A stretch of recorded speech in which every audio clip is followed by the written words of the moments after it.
Activision released quarterly results right after this news came out yesterday, earlier than had been expected. After that news, the company beat the street's expectations, both in terms of profit and in terms of revenue.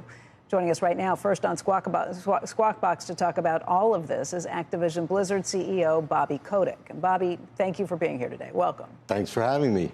Okay, we're going to talk about the numbers in just a moment because the earnings were quite a bit better than the street was expecting. But the big news yesterday is what happened with the UK CMA, the Competition and Markets Authority.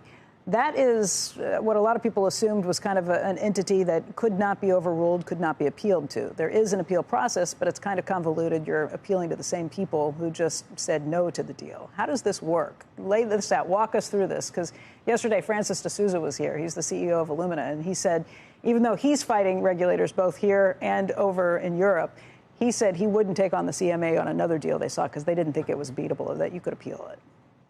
Yeah, well, first, thank you for having me. I always love being here. Just for the benefit of my employees who worked so hard, you know, we had net bookings up 25%, our GAAP earnings up 70%. So we had a great quarter. Yeah. Business is great. And the ruling was disappointing. I think when you look at the facts and you look at what the opportunities are for the UK, this was a transaction that was only going to enhance opportunities for competition, for our players, for employees. And it was just a flawed ruling in every respect. And what it demonstrated to us is that these regulators, they don't really understand our business. And so they're making determinations and judgments that are not factually correct. And I think when you go to the tribunal, that's what you have to focus on, is whether or not it was irrational. It was irrational. Whether it was fact-based, it was not.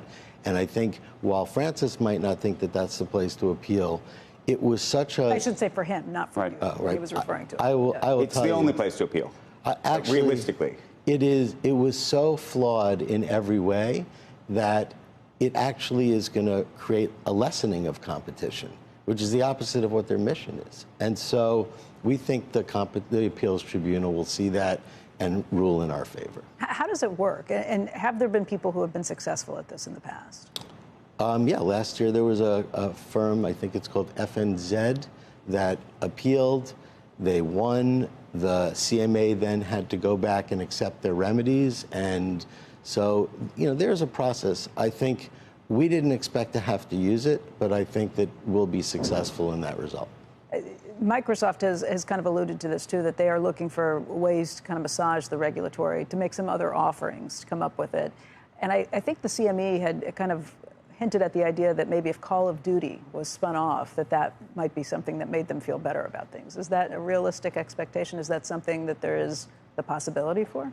You know, I think what we found through this process is that these regulators are now taking dogmatic positions that they don't serve the interest and the missions of what they're actually established to do.